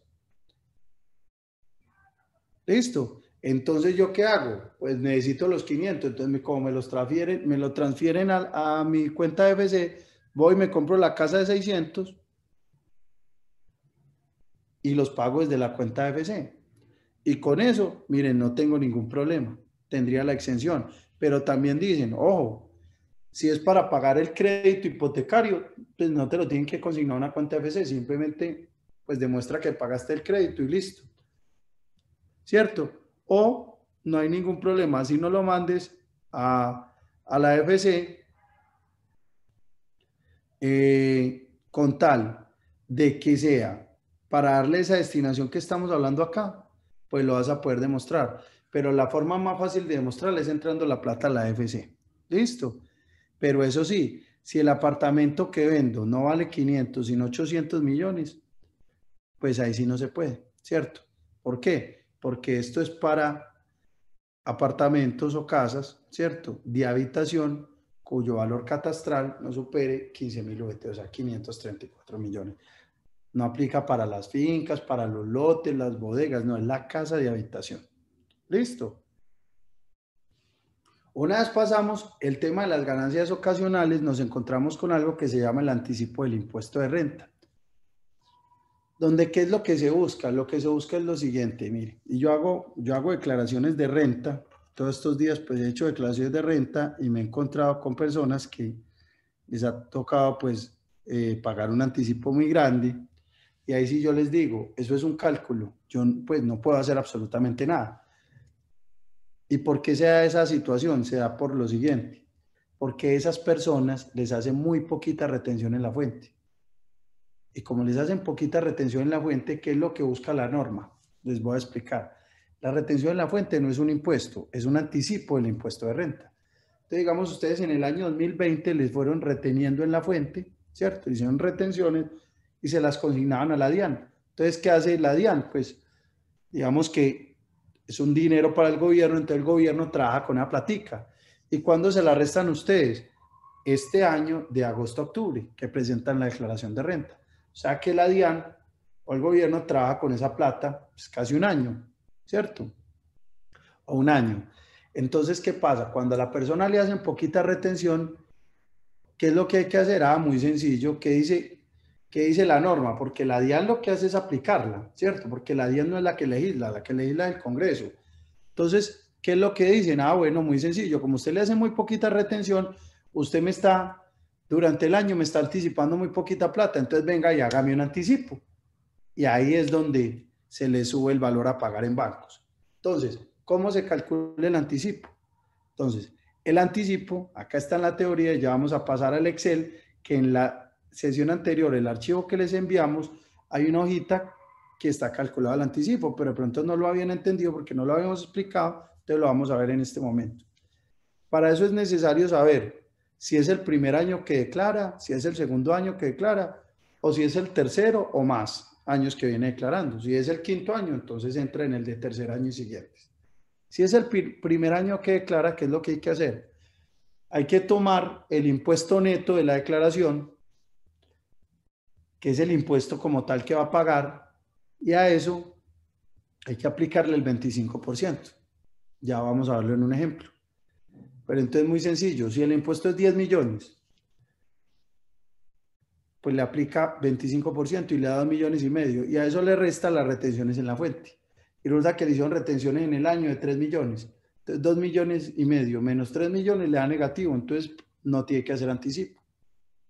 Pero si en vez de 3 millones de retención le hicieron 1 millón de retención, tendría 2,5 millones menos 1 millón, tendría que pagar 1,5 millones de anticipo. Listo. Si es el segundo año que declara, pues ya dan dos opciones. Una opción es ya no aplicar el 25%, sino el 50%, es decir, coger el impuesto neto, aplicarle el 50% y restarle las retenciones que le hicieron. Si le da negativo, no anticipa. Si le da positivo, ese es el valor que hay que anticipar. Por eso les digo que es un cálculo. Entonces eso no hay forma pues de restar absolutamente nada más. En la opción 2 es promediar el impuesto de este año con el del año pasado. Donde si el del año pasado el impuesto fue menor, pues al promediar, pues le va a dar un valor inferior a la opción 1. ¿Cierto? Entonces, una vez lo promedia, lo multiplica por el 50% y le resta las retenciones en la fuente. ¿Cuál valor se toma? El que usted elija. ¿Cuál es el que uno normalmente elige? Pues el menor, el que le dé menor anticipo. Listo. Entonces, si uno le da negativo y otro le da positivo, pues entonces uno toma ¿cuál? El menor, que es el negativo, entonces no anticipa nada. Y dice tercer año y siguiente. También se dan las dos opciones, pero ya no es aplicar el 50%, sino el 75%. Listo. Entonces, 75% del impuesto neto menos la retención en la fuente, o promediar el impuesto neto de este año con el del año anterior, aplicarle el 75% y restar la retención en la fuente. ¿Cómo se hace eso? Ya se lo voy a explicar.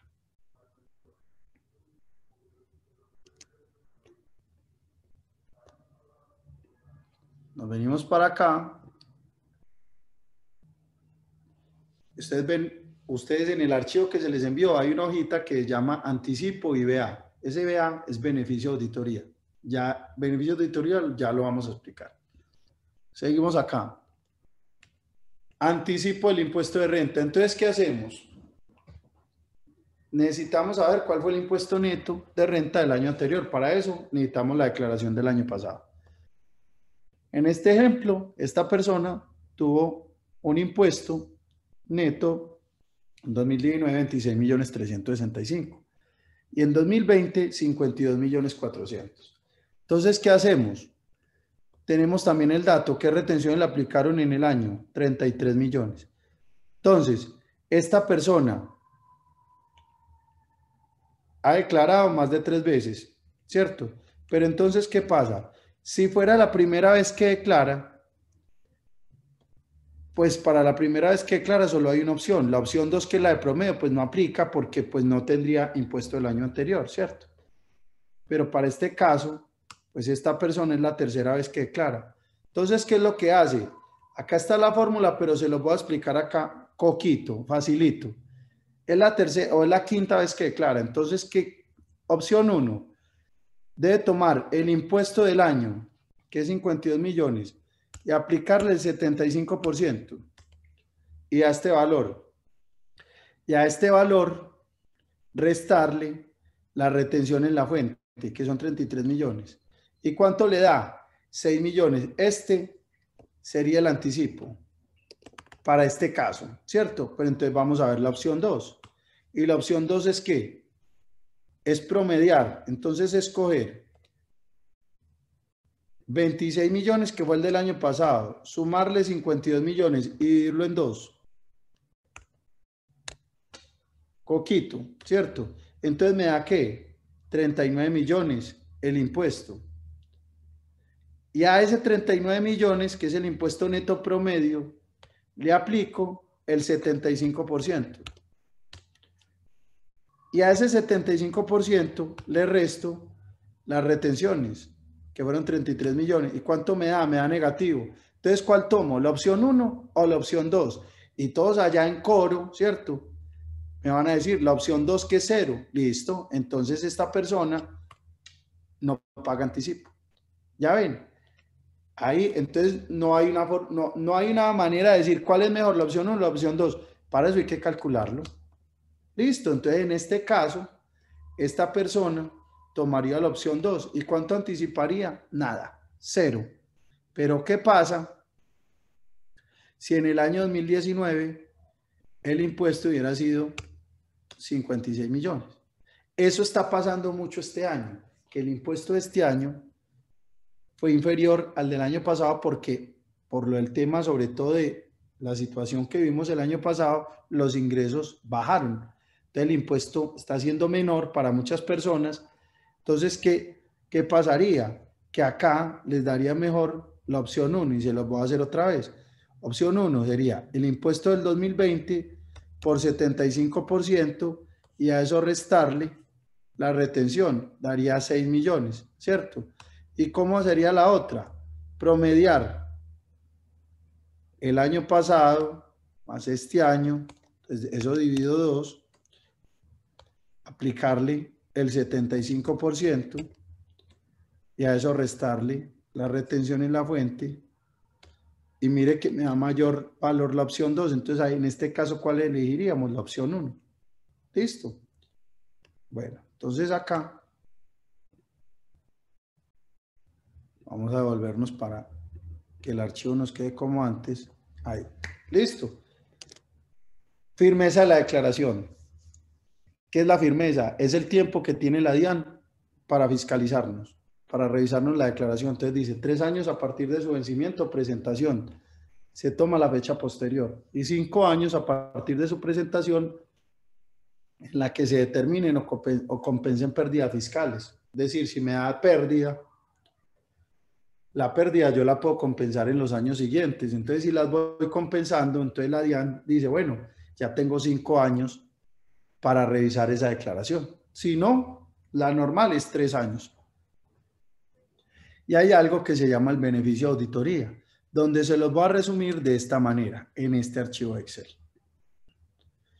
El beneficio de auditoría no es más que lo siguiente, es si el impuesto neto de este año es mayor al del año anterior, por lo menos en un 30%, queda firme en 6 meses. Es decir, que la DIAN ya no tiene 3 años para revisarme la declaración, sino 6 meses. Si no, ya no me puede hacer nada, ya no me puede fiscalizar. Si el impuesto neto de este año es mayor que el del año pasado en un 20%, la DIAN tiene un año para revisarme la declaración. No tiene 3 años, tiene un año. ¿Listo? Entonces, ¿qué hace? Digamos, ¿qué hago yo en las declaraciones de renta que hago? Yo a muchas personas de Comedal les hago la declaración de renta. Entonces, ¿qué verifico yo? Yo verifico la firmeza de la declaración. Y una persona que le hice la declaración esta semana, hablé con ella antes de cerrar su declaración y le dije, si usted sube el impuesto 80,000 pesos, la DIAN va a tener 6 meses para revisarle la declaración. Y dijo, no, pues sí, de una, subámosle 80,000.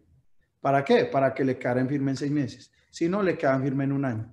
Entonces, muchas veces, pues simplemente por la dinámica de su ingreso y de su declaración, pues le quedan firme en 6 meses o en un año. Pero otras veces hay que jugar con eso y decir, bueno, pues prefiero pagar 80, 100, 200,000 por más de impuesto y que la DIAN tenga menos tiempo para requerirme, para quedar tranquilo. Así ustedes tengan los soportes, así tengan todo, pues digamos que no es nada agradable que les llegue un requerimiento de la DIAN y que tengan que ir a la DIAN con todos los papeles, porque requerirlos no quiere decir que los van a sancionar. Listo. Entonces, en este caso, ¿qué se hace? Pues se toma el impuesto del año anterior, se compara con el de este año y se ve que tuvo un incremento real del 99%. Entonces, como es más del 30%, esa declaración queda firme en 6 meses. Listo. Acá está el ejercicio completico. Es decir, si ustedes acá no le ponen 26, sino 56, o sea, ustedes pueden modelar su impuesto, porque esto les queda a ustedes. Lo pueden mirar, ve acá. El impuesto antes, ¿qué pasó? Disminuyó. Entonces, ¿en cuánto le queda en firme? Pues en 3 años. No le sale acá ni 12 meses ni 6 meses. Está bien. Entonces, si acá fuera que el impuesto del año pasado fuera 36,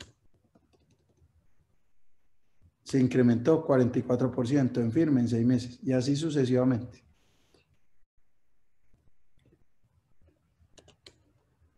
Eso es lo de la firmeza de la declaración. ¿Cuál es el pero? El pero es, acá abajo, cuando el impuesto neto sobre la renta de la declaración correspondiente al año gravable, frente al cual debe cumplirse el requisito del incremento, sea inferior a 71 BT, es decir, para 2019, 2.433.000 y para 2020, 2.528.000, no procederá a la aplicación del beneficio de auditoría. Es decir, si su impuesto el año pasado fue inferior a 2.500.000, no tiene beneficio de auditoría.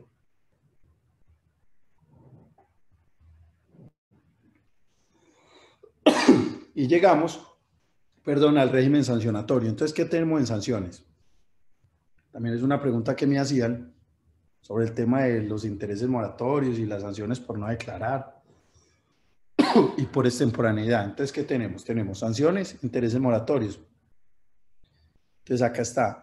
Sin perjuicio de las sanciones previstas en el estatuto tributario, los contribuyentes que no cancelen oportunamente los impuestos, anticipo y retenciones a su cargo deberán liquidar y pagar intereses moratorios por cada día calendario de retardo en el pago.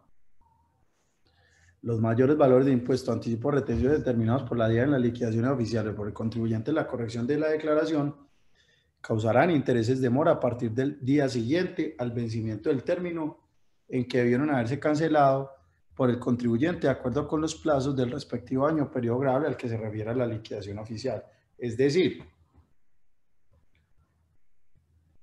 cuando yo presento una declaración de renta y después la modifico, ¿cierto? Tengo que pagar una sanción que ya la vamos a ver y tengo que pagar un interés de mora, ¿cierto? Entonces dice, ¿sobre qué valor es que tengo que pagar el interés de mora? Dice, los mayores valores de impuestos, anticipos o retenciones. Pero ese es el interés de mora. Otra cosa es la sanción, que ya la vamos a ver.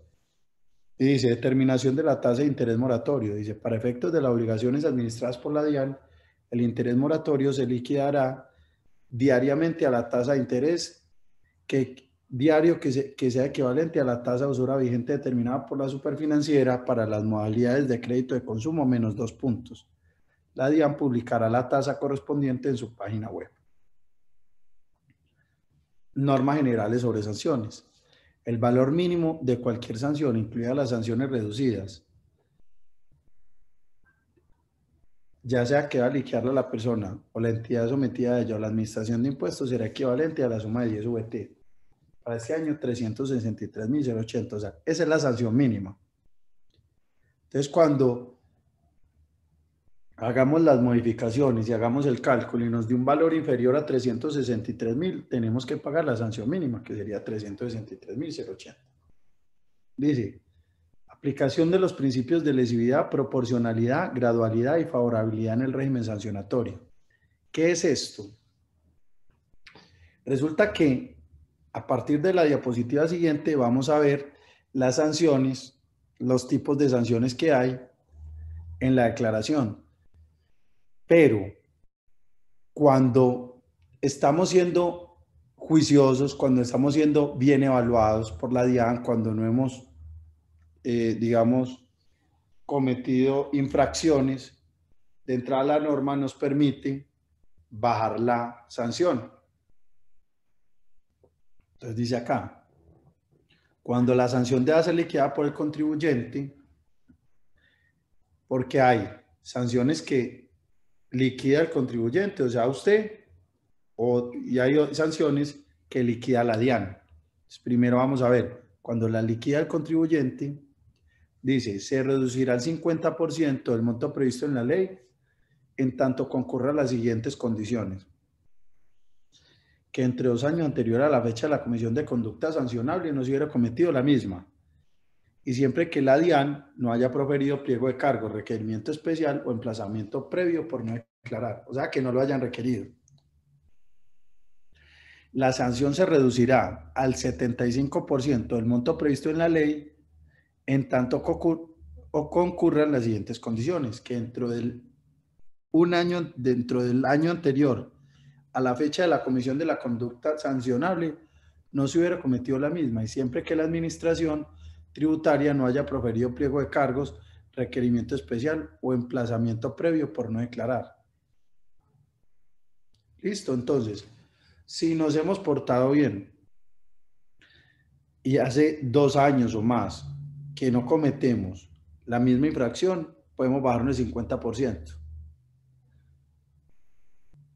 Si es solo un año, o sea, si metimos la pata por ahí en el año y medio, entonces tomamos la de un año y nos la podemos restar un 25%, es decir, que pagaremos una sanción al 75%. ¿Listo? ¿Qué más tenemos?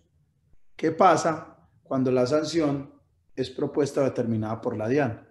Entonces, se reduce al 50% en tanto concurran las siguientes condiciones: que entre los 4 años anteriores a la fecha de la comisión de la conducta sancionable no se hubiera cometido la misma y esta se hubiera sancionado mediante acto administrativo en firme, y que la sanción sea aceptada y la infracción subsanada de conformidad con lo establecido en el tipo sancionatorio correspondiente. ¿Cómo así? Pues que aceptamos y pagamos. La sanción se reducirá al 75% del monto previsto en la ley, en tanto concurran las siguientes condiciones: que dentro de los 2 años anteriores a la fecha de la comisión de la conducta no se hubiera cometido la misma. Es decir, en síntesis, cuando es liquidada por el contribuyente es 1 año, 2 años. Si es 2 años, me puedo restar el 50%.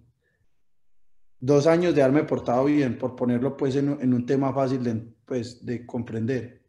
Si me porté bien solo 1 año, me bajan el 25 y pago sobre el 75.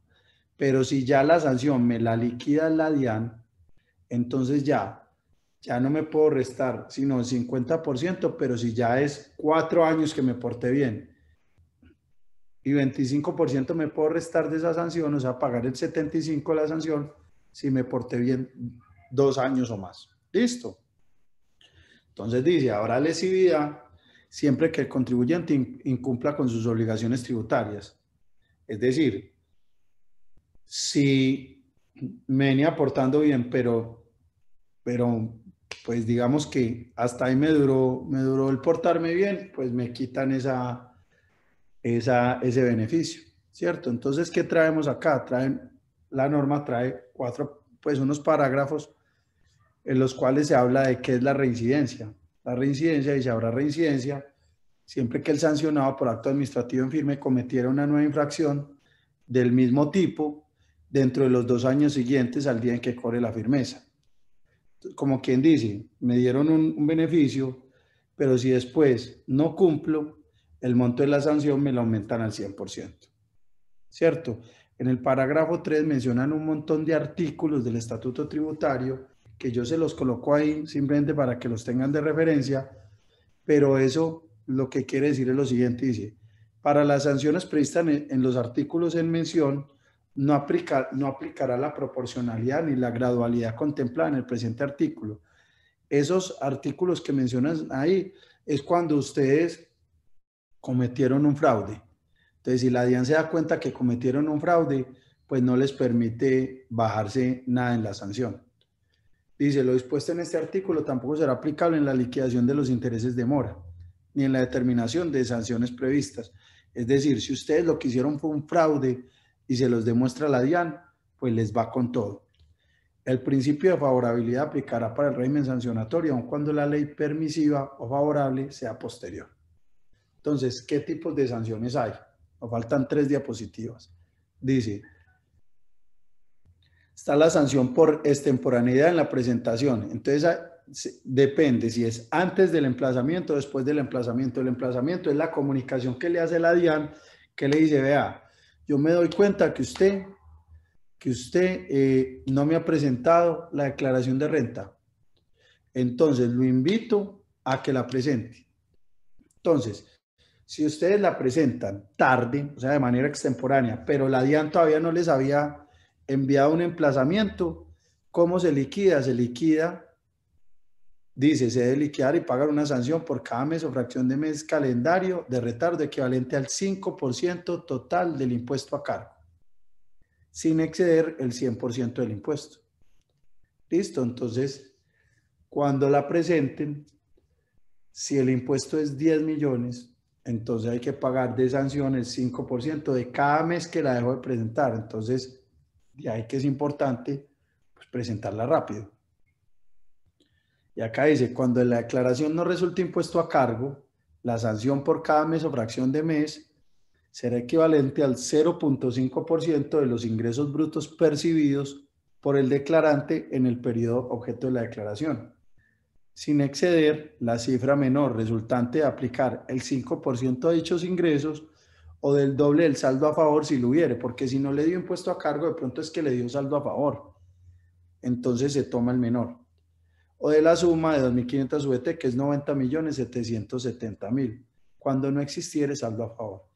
En caso de que no haya ingresos en el periodo, la sanción por cada mes o fracción de mes será el 1% del patrimonio líquido del año inmediatamente anterior, sin exceder la cifra menor resultante de aplicar el 10% al mismo o el doble del saldo a favor si lo hubiere, porque es que es el 1% de cada mes, o sea que lo máximo serían 10 meses, o del doble del saldo a favor si lo hubiere, o de 90.770.000. Pero ahí se pueden dar cuenta que es oneroso no presentar a tiempo la declaración de renta. Y es más, ¿qué pasa si la presenta después de que la DIAN se dio cuenta y le mandó el comunicado? O sea, después de que lo emplazó. Pues lo que acabamos de leer es multiplicarlo por 2, es al doble. Es decir, ya no es el 5, sino el 10%. Ya no es sin exceder el 100% del impuesto, sino el 200%. O sea, es doblar todas las cifras que acabamos de mencionar. Entonces, antes de emplazamiento, 5%, después de emplazamiento, 10% por cada mes o fracción de mes. También se da que la declaración de activos en el exterior, que es simplemente informativa, no la presentamos, ¿cierto? Entonces, si la presentamos de manera extemporánea, pues nos cobran, ¿cuánto? El 0.5% del valor de los activos poseídos en el exterior. ¿Listo?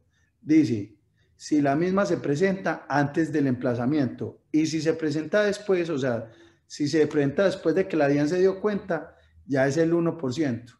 Y dice, en todo caso, el monto de la sanción no podrá superar el 10% del valor de los activos poseídos en el exterior. Pero miren lo grave que sería no presentar una declaración que es solamente informativo. Y llegamos a la sanción por no declarar, ¿cierto?